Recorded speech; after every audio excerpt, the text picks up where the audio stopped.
Assalamualaikum warahmatullahi wabarakatuh. Shalom, Om Swastiastu, Namo Buddhaya, salam kebajikan dan salam sejahtera buat kita semua. Halo semuanya, selamat datang kembali di KL Podcast P2M jurusan Kesehatan Lingkungan. Saya Monica Artolivia sebagai moderator pada KL Podcast episode kali ini akan membahas mengenai polusi mikroplastik di udara dan dampaknya pada kesehatan.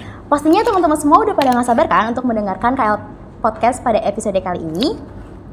Nah, pada episode kali ini kita akan mengundang Pak Kuat Prabowo, SKM MKes, selaku dosen di jurusan Kesehatan Lingkungan Poltekkes Kemenkes Jakarta 2 yang akan menjadi narasumber pada episode kali ini. Baik, selamat sore Pak. Mungkin boleh disapa dulu Pak teman-teman pendengar setia KL Podcast-nya. Oke, selamat sore teman-teman semua. Terima kasih sudah diundang ya acara ini. Baik, gimana kabarnya Pak? Alhamdulillah baik. Baik, akhir-akhir ini lagi ada kesibukan apa nih Pak?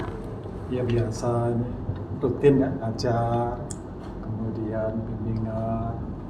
Sekarang sedang menyiapkan mahasiswa yang PKL di lapangan di Lebak. Baik, sebelumnya terima kasih banyak ya Pak karena sudah menyempatkan waktunya di sela-sela kesibukan ini untuk hadir dalam KL Podcast episode kali ini. Oh ya Pak, karena pada KL episode ini kita akan membahas tentang polusi mikroplastik di udara dan dampaknya pada kesehatan. Dari beberapa berita yang saya baca nih Pak, ternyata polusi mikroplastik di udara dikaitkan dengan kanker usus besar dan peradangan paru. Bahkan di salah satu artikel menyebutkan bahwa partikel mikroplastik yang ada di udara bisa masuk ke tubuh manusia dan menumpuk di organ-organ penting. Sebenarnya menurut Bapak nih Pak, bagaimana mikroplastik bisa sampai masuk ke udara dan berpotensi membahayakan kesehatan manusia? Jadi memang pencemaran mikroplastik ini relatif masih baru sebenarnya. Dari mungkin tahun 2015-an yang kemudian menjadi isu global. Jadi sebenarnya awalnya itu mikroplastik itu banyak menjadi masalah di pencemaran air. Dan pencemaran yang kemudian dianggap mikroplastik ini mempunyai potensi mengganggu kesehatan melalui sistem pencernaan. Tapi ternyata sekarang ini muncul penelitian yang kemudian menjelaskan bahwa mikroplastik ini juga punya potensi untuk kemudian menimbulkan pencemaran di udara dan masuk ke tubuh manusia melalui sistem pernapasan. Jadi mungkin salah satu sumber dari pencemaran mikroplastik itu ya diantaranya dari perairan, dari laut ya. Karena sebagian besar mikroplastik ini kan sebenarnya partikel, tapi partikel yang mempunyai massa yang rendah, yang dia gaya gravitasinya itu lebih rendah dari gravitasi di permukaan laut, sehingga seringkali kemudian melalui uap di permukaan laut itu dia bisa terdispersi ke udara, sehingga kemudian bisa terbawa angin dan kemudian bisa mencemari kota yang dekat dengan pantai. Termasuk di Jakarta kan salah satunya kota yang dekat dengan pantai dan punya potensi juga untuk terjadi pencemaran oleh mikroplastik dari perairan. Tapi selain itu sebenarnya juga sumber pencemaran mikroplastik di udara itu banyak. Terutama kalau di kota besar itu dari kendaraan. Kendaraan itu kan ada roda yang terbuat dari karet tapi juga ada bahan plastik di situ. Dan roda itu berputar kemudian bergesekan dengan jalan dalam kondisi yang panas. Itu lama-lama aus roda. Termasuk juga kampas rem kendaraan. Sehingga gesekan roda dan juga kampas rem ini juga menjadi salah satu sumber pencemaran mikroplastik di udara di kota-kota besar terutama ya, karena kendaraan begitu banyak. Sehingga kita bisa bayangkan kalau satu kendaraan yang mungkin kalau Anda lihat ban itu tadinya tebal kemudian jadi tipis, artinya kan sebagian besar itu dia akan terdispersi di udara dalam bentuk partikel. Di dalamnya ada partikel mikroplastik karena ban itu bukan hanya terbuat dari karet tapi juga ada bahan plastik. Kemudian sumber yang lain ya tentu saja dari penggunaan bahan-bahan plastik. Bahan yang terbuat dari plastik kan banyak. Bahkan baju kita aja ya, itu kan ada yang terbuat dari bahan polyester. Sehingga dalam proses pembuatan baju mulai dari tekstilnya, proses penjahitan, penjualan di toko, kemudian penyetrikaan, bahkan kita mencuci dan sebagainya itu kemudian melepaskan mikroplastik baik ke perairan maupun langsung ke udara. Kemudian ya penggunaan bahan-bahan plastik lainnya tuh banyak sekali, karena plastik itu merupakan bahan yang banyak digunakan dari berbagai sektor, termasuk juga di bahan-bahan rumah tangga, termasuk kayak dinding, kan ada juga yang menggunakan lapisan plastik, kemudian furniture, kemudian juga berbagai alat makan, kemudian pembungkus, nah terutama pembungkus ini. Pembungkus yang terbuat dari plastik, terutama yang sekali pakai, ini kan penggunaannya sangat besar. Kita bayangkan kalau kalian belanja misalnya di supermarket itu kan selalu dibawain bungkus plastik, dan itu waktunya sangat pendek, karena kita paling hanya menggunakan nggak sampai 1 jam, setelah itu dibuang. Betul. Dan plastik itu terbuang itu akan menjadi sampah yang kemudian akan sulit diuraikan, bisa sampai ratusan tahun untuk menguraikan. Walaupun tadi mungkin di dalam alam dia bisa hancur, tapi ternyata serat plastiknya itu tidak mudah terurai, sehingga tadi menjadi mikroplastik yang kemudian kalau dia masuk ke dalam tubuh kita menimbulkan dampak kesehatan. Baik, kira-kira mikroplastik tersebut terjadi dikarenakan faktor apa aja sih Pak? Jadi faktornya ya terutama karena penggunaan bahan plastik ini yang terus-menerus tinggi. Nah, karena penggunaan bahan dari plastik itu kan praktis, misalnya kita beli bahan kemasan segala macam kan, kalau menggunakan plastik itu lebih higienis gitu kan, tidak terkontaminasi. Tapi kemudian bahan itu dibuang, kemudian menimbulkan tadi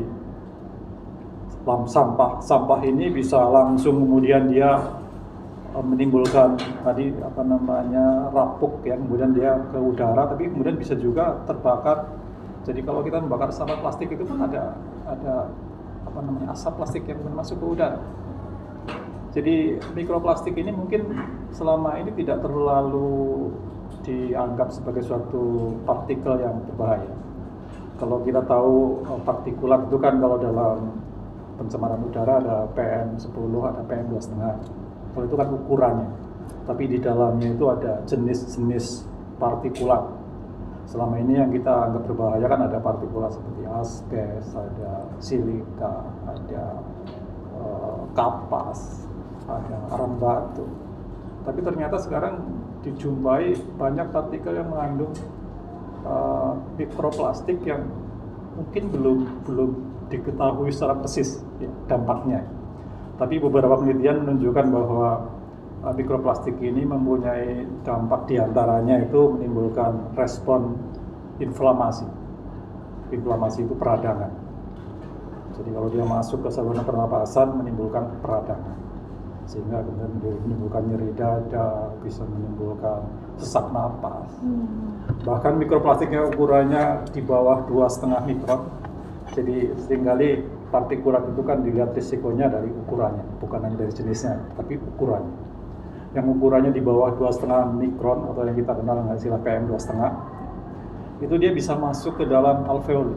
Alveoli itu gelembung-gelembung seperti balon yang ada di dalam paru-paru. Jadi paru-paru itu kan pada ujungnya itu ada gelembung-gelembung seperti balon yang jumlahnya sangat banyak. Nah, dia bisa masuk ke situ dan kemudian menimbulkan pengerasan pada dinding alveoli. Sehingga dampak lebih lanjutnya bisa menimbulkan kemudian kapasitas pernapasan kita menjadi menurun. Kalau kapasitas pernapasan menurun ya dampaknya kita akan mengalami kekurangan suplai oksigen yang kemudian bisa menimbulkan gangguan metabolisme. Apalagi kalau ukurannya sampai lebih kecil lagi, di bawah 1 mikron, itu bisa masuk ke dalam peredaran darah. Di alveoli itu kan ada pertukaran udara yang dimaksudkan untuk mendapatkan oksigen. Tapi kalau ada mikroplastik yang ukurannya sangat kecil, ya bisa juga dia kemudian masuk ke dalam peredaran darah. Sehingga kalau masuk ke dalam peredaran darah ya dia akan menimbulkan dampak yang sistemik. Sistemik itu artinya dia peredaran darah kan akan mengalir kemana dia kemudian akan mengendap dan sebagainya, itu yang kemudian menimbulkan dampak pada area itu. Sehingga mungkin salah satu dampak yang kemudian bisa ditimbulkan adalah menimbulkan pengendapan pada dinding aliran darah arteri. Salah satu kontribusinya mungkin dari mikroplastik, selain dari bahan-bahan yang lain yang juga mempunyai dampak yang sama.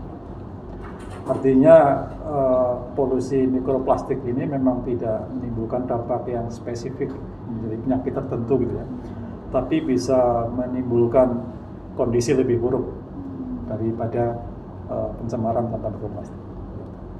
Waduh, berarti cukup serius juga ya Pak. Nah, ada nggak sih Pak kelompok masyarakat tertentu yang lebih rentan terhadap paparan mikroplastik, misalnya pada anak-anak, ibu hamil, dan lansia? Jadi secara umum memang ada kelompok masyarakat yang rentan terhadap penyakit, apapun penyakit. Jadi seperti bayi, balita, ibu hamil, lansia, itu kan memang kelompok yang rentan untuk semua penyakit, untuk semua paparan, termasuk juga paparan mikroplastik. Karena tadi seperti mikroplastik menyerang saluran pernapasan, paru-paru, kan sebenarnya ada mekanisme perlindungan diri dari manusia, seperti misalnya partikel yang masuk ke dalam pernapasan itu kan ada mekanisme dia dikeluarkan. Jadi ada yang disebut mucociliary escalator. Jadi kalau ada partikel masuk, maka dia akan ternyangkut di dinding silia dan dia akan dikeluarkan. Nah, mekanisme pertahanan diri ini pada usia muda seperti bayi, balita itu belum berjalan dengan baik, lain dengan yang sudah dewasa. Kemudian kalau lansia bisa jadi mekanisme itu sudah tidak berfungsi dengan baik karena sudah mengalami gangguan, kerusakan. Apalagi kemudian orang-orang yang mengalami beberapa penyakit paru-paru, maka pemaparan mikroplastik ini bisa memperburuk karena seperti tadi bisa menimbulkan kapasitas pernapasan yang berkurang. Kalau misalnya orang sudah mengalami misalnya penyakit TBC, kan dia memang pernapasannya sudah berkurang, sehingga dengan tambah pemaparan ini akan makin berat efeknya. Termasuk juga mungkin beberapa orang yang mengalami penyakit hipertensi misalnya kan, karena salah satu dampak dari mikroplastik ini kan dia bisa masuk ke dalam peredaran darah dan kemudian bisa membuat saluran darah arteri itu tersumbat kan, karena adanya endapan dan sebagainya. Itu juga kemudian memperburuk ya kondisi untuk beberapa orang yang menderita penyakit hipertensi, sehingga bisa mengalami serangan jantung. Jadi dampaknya mungkin lebih banyak kepada peningkatan resiko, tidak secara spesifik menimbulkan penyakit tertentu, tapi menimbulkan peningkatan resiko pada berbagai penyakit yang dialami berdasarkan gangguan karena polusi udara. Oke, mengingat dampaknya yang cukup serius, apa saja sih Pak langkah-langkah sederhana yang bisa kita lakukan untuk mengurangi paparan mikroplastik dalam kehidupan sehari-hari? Oke lah, langkah sederhana kita ya, karena tadi mikroplastik itu kan terjadi karena penggunaan bahan yang terbuat dari plastik. Sehingga yang bisa kita lakukan dan sederhana ya kita mengurangi penggunaan itu. Kita mencoba mencari alternatif bahan lain pengganti dari plastik ya, yang tidak mengandung plastik.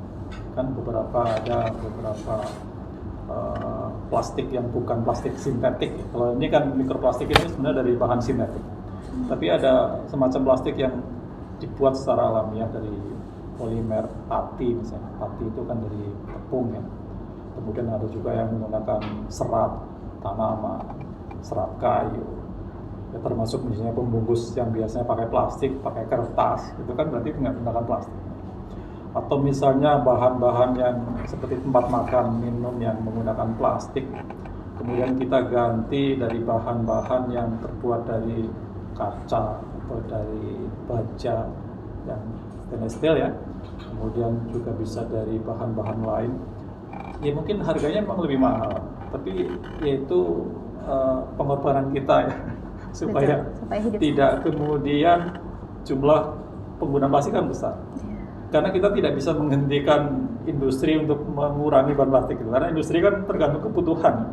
Ya, artinya betul. Kita sebagai konsumen ini mempunyai posisi yang strategis. Karena kalau kita tidak menggunakan, ya dengan sendirinya permintaan akan plastik menjadi berkurang. Dan industri itu juga akan berkurang memproduksi plastik. Jadi secara sederhana tadi kita mencoba mencari alternatif bahan-bahan yang bisa diuraikan secara hayati. Jadi plastik pun sebenarnya ada jenis-jenis plastik yang kemudian ada label yang kemudian menyebutkan bahwa dia bisa dijadikan sebagai kompos, ya. Kemudian bisa terurai secara hayati. Nah, itu yang kita gunakan sehingga dia lebih ramah lingkungan dan tidak menimbulkan dampak yang buruk. Oke, baik, dari yang Bapak sudah jelaskan, menurut Bapak bagaimana cara mengedukasi kepada masyarakat tentang terkait bahaya mikroplastik dan pentingnya menjaga kualitas udara? Ya. Jadi memang bagaimana caranya supaya masyarakat itu bisa memahami itu ya. Jadi memang yang penting adalah bahwa masyarakat harus mengetahui bahayanya. Jadi edukasi tentang adanya potensi bahaya kesehatan dari mikroplastik ini harus diedukasi ke masyarakat. Kemudian masyarakat juga bisa ditunjukkan berbagai alternatif pengganti. Jadi masyarakat bisa diajak menggunakan bahan-bahan yang tidak menggunakan plastik, tapi kita memberikan alternatif penggantinya. Kita bisa menjelaskan beberapa bahan yang kemudian bisa menjadi alternatif, dan itu akan sangat membantu mengurangi limbah plastik. Karena mikroplastik memang itu dampak dari proses diantaranya proses pembuangan limbah, yang kemudian limbah itu seringkali memang ada daur ulang ya. Daur ulang itu memang bisa mungkin mengurangi jumlah plastik ya yang digunakan karena didaur ulang lagi. Tapi proses daur ulang itu pun bisa menghasilkan potensi tadi mikroplastik yang kemudian lepas. Karena proses misalnya penghancuran, pemotongan, pembentukan kembali itu juga memungkinkan kemudian mikroplastik itu masih berpotensi menimbulkan pencemaran. Jadi memang satu-satunya jalan ya kita tadi mengedukasi masyarakat bagaimana sedikit mungkin. Kalau menghilangkan itu sulit ya. Betul, karena sekarang kita nyaris tergantung dengan semua dari plastik, banyak sekali. Tapi setidaknya mengurangi. Ya hal-hal yang nggak perlu ya, seperti tadi kita belanja plastik kemudian kita buang, itu kan sebenarnya bisa Anda menggunakan tas belanjaan yang kemudian kalau belanja bawa tas sendiri, sehingga nggak perlu harus kemudian kita membawa belanjaan dengan plastik-plastik yang banyak.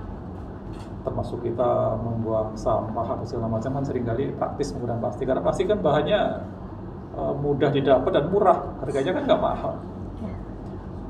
Nah, tapi itu kemudian menimbulkan dampak yang sangat besar, karena tadi bahwa untuk menguraikan bahan dari plastik itu bisa ratusan tahun.